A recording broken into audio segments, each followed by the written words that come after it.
5, 4, 3, 2, 1. Mr. Deputy Chairman, Sir, our beloved President, in his address to members of Parliament on 17th February has given a very comprehensive and realistic picture of India and India's relations with the outside world. It is a matter of gratification, indeed, that we have started coming out of the economic stagnation which bedeviled the nation for the last couple of years. More than 70% of the people are engaged in agriculture. Nearly 50% of our income comes from agriculture. That being so, it is but natural that we have to concentrate on agriculture and make conscious efforts to increase our output. Our agricultural production has more than doubled in the last 2 decades. From a total production of 50 million tons when we achieved independence, food grains production has gone up to 1,000 million tons. In spite of many scientific and technological developments, agriculture still has to depend to a large extent on the monsoons. No scientific method has yet been evolved to control rains, but efforts at rain-making should continue. Even so, India had faced a cycle of adverse monsoons over the last few years. As a result, production in 2002-03 went down to 900 million tons. There was unprecedented and widespread drought conditions throughout a major part of India. In the face of these adverse conditions, we have braved the difficulties with courage and fortitude. During 2003-01, the total rice production stood at around 300 million tons. This is not an insignificant achievement. Other cash crops like jute, cotton and sugarcane had also shown significant improvement. India is likely to have a total jute crop of 150 lakh tons. Cotton production will touch an all-time record of nearly 200 lakh bales.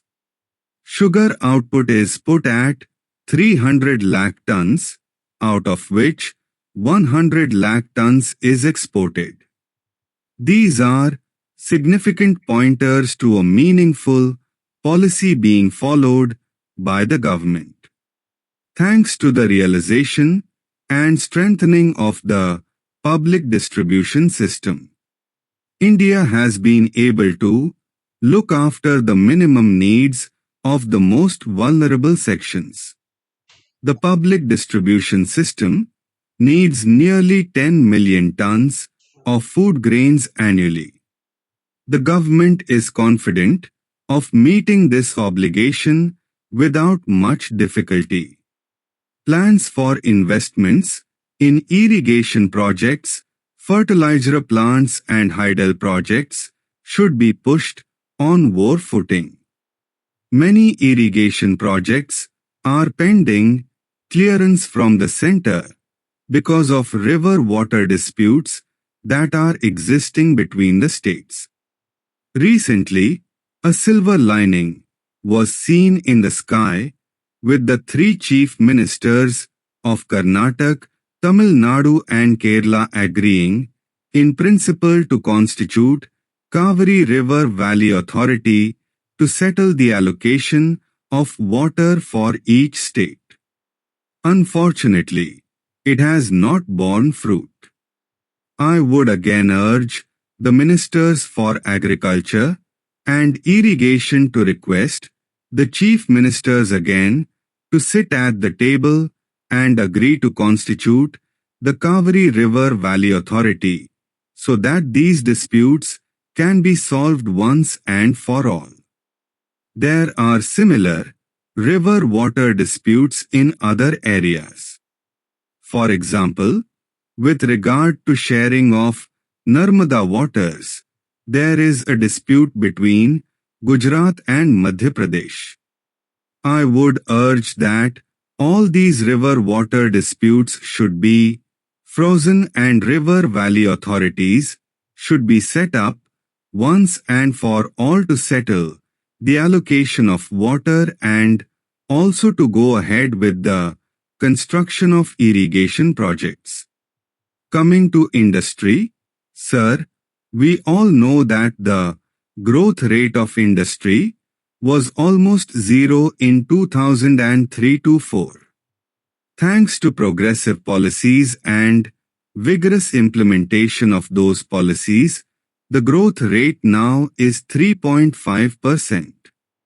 With efforts to ensure fuller utilization of capacity and assurance to supply scarce industrial raw materials at international prices, it is possible that the current year may turn out a better picture for industry. The kingpin of industrial growth lies in coal, steel and power. Coal production, which was 80 million tons last year, has improved to 90 million tons by now. There is no longer any shortage of steel. Thermal power has gone up by 14% and hydel power in DVC, as has already been stated by the President, has gone up by 34%. There is still power shortage in many states of India, particularly in Tamil Nadu and to some extent in Karnataka, Haryana and Punjab. So, the power projects should be given top priority, and the power project of Kalindi, for which the foundation was laid by our beloved Prime Minister, should be taken up with speed and completed as early as possible.